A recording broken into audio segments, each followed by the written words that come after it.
Buen día, Marcelo. Le saluda Rubén Atahuichi. ¿Cómo está?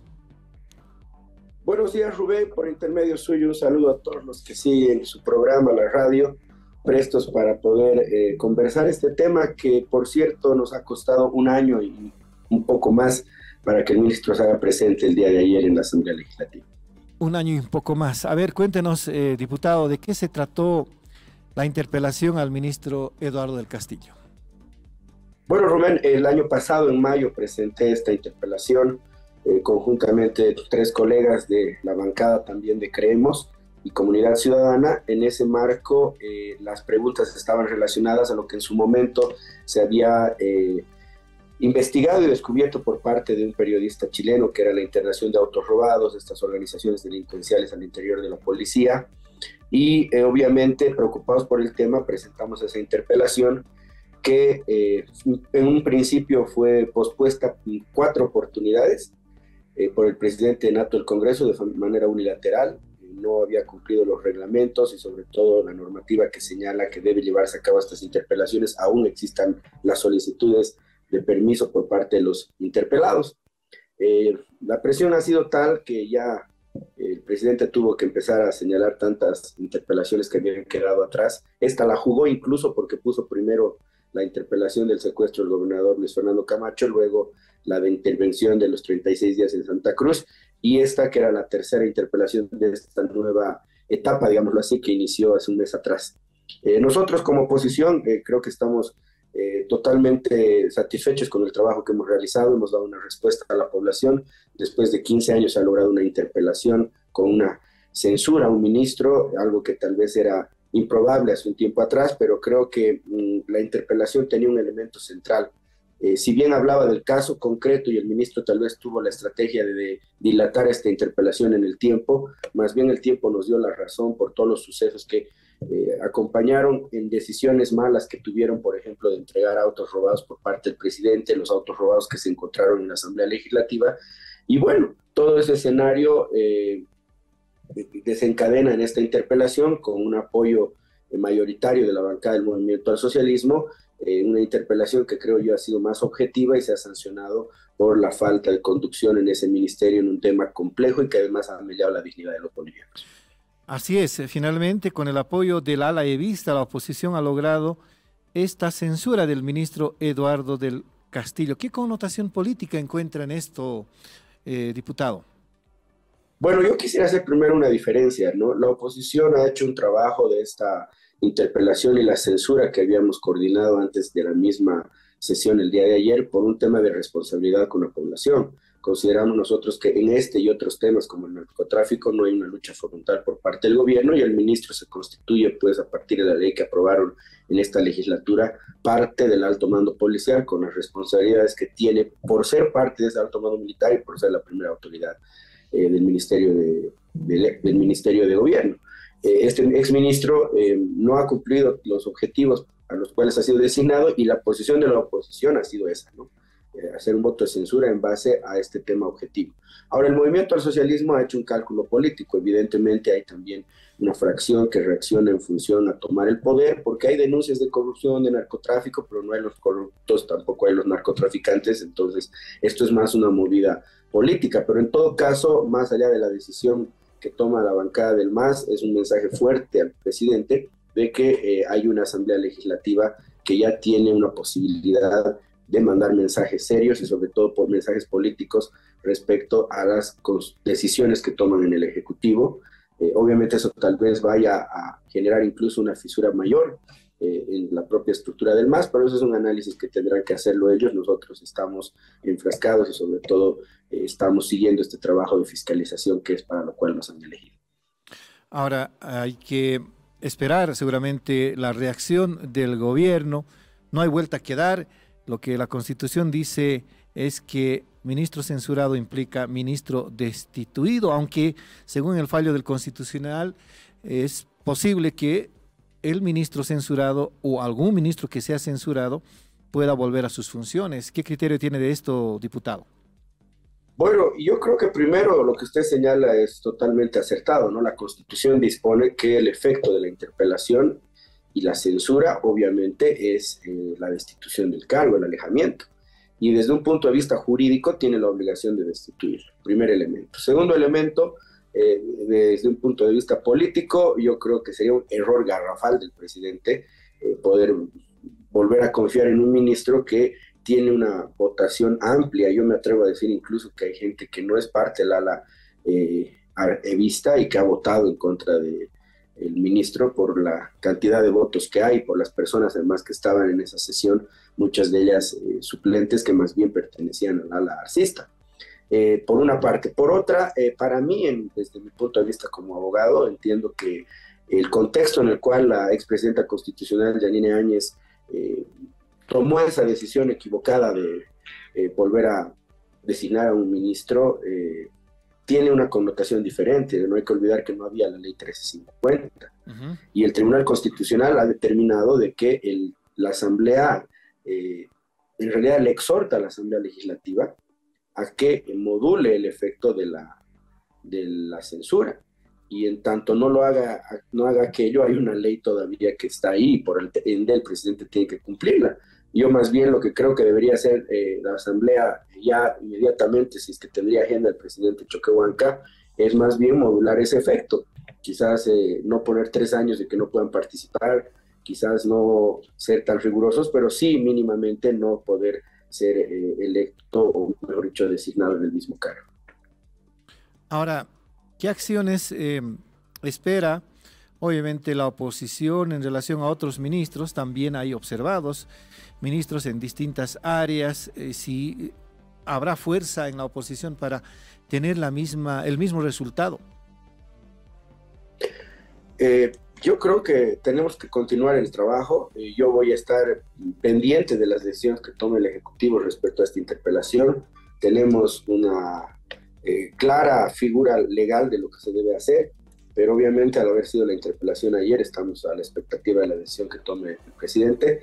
Yo comprendo que si bien la sentencia constitucional habla de que es inconstitucional la remoción dentro de las 24 horas y los 3 años que no podrían ocupar cargos, hay votos aclaratorios de esa misma sentencia constitucional, más bien que están de acuerdo con los efectos, sino para qué habría una censura, como manda la Constitución, si no va a tener un efecto inmediato, y no solamente un efecto legal, sino un efecto político, porque la Asamblea Legislativa ha tomado una posición respecto a la conducción de un ministerio. Este es un elemento más, creo yo, Rubén, que tenemos que seguir trabajando como oposición. No hay que descuidar el efecto, lo que vaya a tener a partir de la interpelación que se hizo ayer y la censura, y continuar nuestro trabajo de fiscalización, porque la verdad es que nosotros como opositores tenemos que cumplir la Constitución. Nosotros legislamos y fiscalizamos, y vamos a estar siempre pendientes de estos ministros que no le ponen primero la seriedad al trabajo. Creo que tienen una posición muy infantil en temas demasiado delicados, y un gobierno a través del Ejecutivo que no toma la seriedad del caso tampoco cuando hay denuncias de sus propias estructuras, y tratan más bien de cubrir la mala gestión de los ministros. ¿Qué ha preguntado ayer su bancada en el acto de interpelación al ministro y qué respuestas recibió?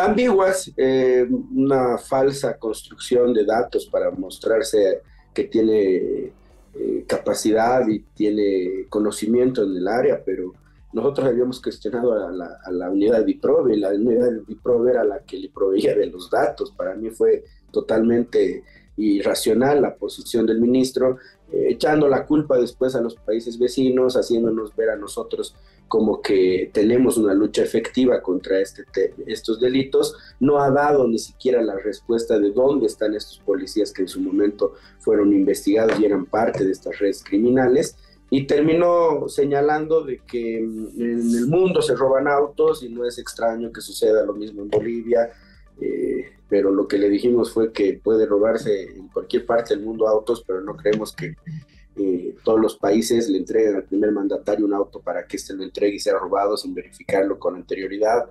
Le dijimos lo mismo respecto a lo que había sucedido en la Asamblea Legislativa, y sí podríamos decir que respecto a unas 2 preguntas, recién a partir de nuestra interpelación la policía ha activado algunos temas informáticos para tener un control, digámoslo así, más eficiente, pero no lo logro comprender si realmente cumple los objetivos, porque desde lo que se hizo esa interpelación, desde lo que él dijo que se había implementado, sucedieron estos otros actos bochornosos con autos robados en varias instituciones del Estado. Ahora, cierto, hay que también recordar a la audiencia de La Razón Radio, aquí con el diputado Pedraza seguramente coincidirá, que hay, si no irregularidades, por lo menos falta de sentido común en la disposición de vehículos secuestrados, por ejemplo, a un señalado por ganancias ilícitas como es Nayar, aparecieron vehículos en uso del comando de la policía y de algunas autoridades. ¿Qué criterio tiene de esto, Marcelo? La evidencia de que si bien nuestra interpelación era de mayo del 2022, ya el ministro habría estado más de un año y medio en el cargo, una policía que no es eficiente, una persona que no tiene todo el aparato estatal ni el presupuesto, como este periodista que desnuda todo este andamiaje criminal que hay al interior de la policía, no de todos, pero sí de los que están involucrados. Creo que ese escenario nos muestra que hay una dirección en el ministerio que no estaba funcionando. Ahora, respecto a lo que implica el hecho de haber descuidado, digámoslo así, dándole algo de credibilidad al exministro, yo creo que hay un tema que era fundamental para mí, Rubén. Nos ha mellado la dignidad nacional. Bolivia es un país que siempre ha tenido problemas al momento de la unidad por estas diferencias que tenemos, incluso hemos perdido territorio, pero si había una causa que siempre nos va a unir como bolivianos es la recuperación del mar. Creo que es nada ajeno para ningún boliviano aquello, y todavía obviamente hay pues heridas abiertas y justo se tienen que equivocar con el país que en esta modernidad, digamos, podemos decir que las relaciones bilaterales en estos temas son un poco más pragmáticas, pero no dejamos nosotros de tener esa añoranza de recuperar el mar y nos hacemos decir ladrones con ellos. Entonces, no era un tema menor para mí, más aún cuando la Asamblea Legislativa en sus propios parqueos tiene autos robados. Creo que tenía que hacerse una sanción ejemplarizadora, y a eso se sumaba también ya las cantidades de veces que estaba interpelado y la mala actuación, la mala conducción respecto a otros temas tan importantes como el narcotráfico. Entonces, esta es la decisión que yo aplaudo de mis colegas parlamentarios. Felicito a la oposición por su trabajo de fiscalización y obviamente al movimiento al socialismo, más allá de la pugna política, que no es un tema importante para nosotros como oposición, lo que definen en sus propias estructuras al interior de la Asamblea. Creo que también algunos parlamentarios han tomado una posición más objetiva. De todas maneras, debe ser una de las pocas veces que la oposición logra algo en la Asamblea Legislativa, sea por la mayoría aplastante que tiene que experimentar ya desde hace bastante tiempo, o también por los temas que no encuentran repercusión en el mismo gobierno. A partir de ahora, ¿cómo se puede reconducir desde la Asamblea Legislativa acciones que tienden a afectar a la gestión del país? ¿Tiene algún comentario sobre esto, diputado? Sí, Rubén, yo creo que evidentemente es un logro de la oposición, y eso es una respuesta a nuestros electores y a quienes también critican nuestro trabajo, como unos ex parlamentarios que se las dan todos los días de criticar, pero aquí hay una respuesta concreta que ni ellos han hecho, por un primer elemento. Segundo, creo que tenemos que recuperar la institucionalidad de la Asamblea, y recuperar la institucionalidad de la Asamblea también implica generar ciertos mecanismos de diálogo con el oficialismo.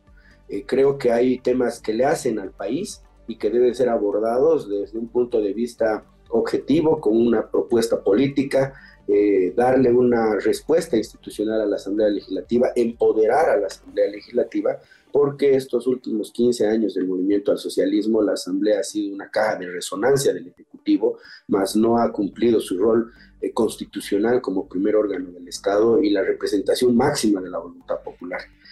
Ahí estará la habilidad de la oposición también de generar estos mecanismos de diálogo, de coordinación en temas muy importantes, sin que esto implique parcializarse con el oficialismo o ser prebendales con el oficialismo. Eso es una crítica que hay que hacer a cada uno de los colegas de oposición que en algún momento podrían haberse visto involucrados en algún tipo de decisiones que tenía estas connotaciones prebendales. En lo particular, creo que la bancada de Comunidad Ciudadana y la de Creemos, en su mayoría, tiene personas que están dispuestas a hacer una construcción institucional de la Asamblea, pero necesitamos también al interior de las bancadas de oposición liderazgos claros que permitan manejarse en esos escenarios sin que eso implique no dejar de ser un opositor férreo al gobierno y sobre todo a las malas políticas que tienen en temas concretos de la economía, el narcotráfico, la seguridad social, pero este es un buen avance, ¿no? Esta señal es una señal importante y ojalá podamos construir a partir de aquí la institucionalidad que tanto anhela no solamente la Asamblea Legislativa, sino también que esto irradie a otros órganos del Estado como el judicial, como las propias instituciones desconcentradas del Ejecutivo que se han contaminado de esta forma autocrática de gobierno y no permiten generar instituciones sólidas que beneficien a los bolivianos y que nos hagan un país diferente hacia el resto del mundo.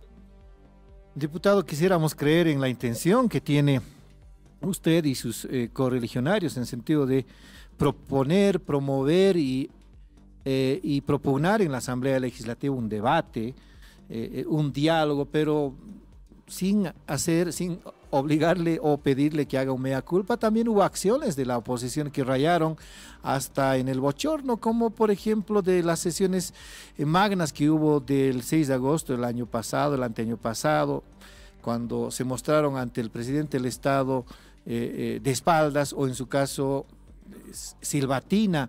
Esas acciones creo que hay que desecharlas para realmente, como usted dice, recuperar la institucionalidad de la Asamblea Legislativa, que sea un órgano para el debate, para el diálogo. Esperar mucho creo que me parece, diputado. Estoy siendo muy pesimista. Bueno, yo creo que toda acción tiene una reacción y si bien ha habido hechos que han sido bochornosos en la forma en cómo se ha manifestado la oposición desde la Asamblea Legislativa, que es un lugar, un templo de la democracia, quizás es producto también de las acciones que tomaba el gobierno.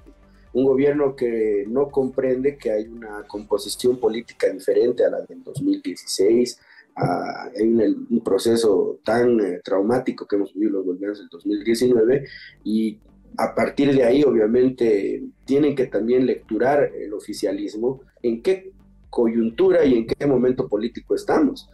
Si bien podemos decir que ha habido excesos, pero no hay que olvidar que el gobierno de Luis Arce ha mantenido esa forma autocrática, esa persecución política que obviamente nos obliga a nosotros a demostrar a través de nuestras diputaciones esa molestia, esa bronca contenida de la población. Ahora, ¿qué es lo que yo pienso? Si bien planteo esta decisión de recuperar la institucionalidad, es un planteamiento que lo voy a hacer conocer a la oposición, que he estado trabajando siempre en aquello, que creo que tiene además otros colegas que apoyan el mismo. También hay que tomar en cuenta que tenemos una asamblea legislativa con muchos actores políticos nuevos, muchos estamos entendiendo este rol que nos ha tocado ejercer durante este tiempo, y también el movimiento al socialismo está comprendiendo que la Asamblea Legislativa ya no es su caja de resonancia, como les decía, sino también un lugar donde hasta su propia organización política tiene sus visiones y en democracia pues hay que saber escucharlas. Esperemos también que de ellos venga esta posibilidad de recuperar la institucionalidad, que no solamente sea un tema político que los une por una revancha, por un cargo, por unas pegas, sino más bien que realmente sea una respuesta política a una mala decisión de tener autoridades que no cumplen los objetivos institucionales y no sea más bien la lucha de un botín, porque vuelvo a decir, la predisposición está, pero es una responsabilidad compartida tanto de la oposición como del oficialismo, pero más aún del oficialismo porque ellos están en ejercicio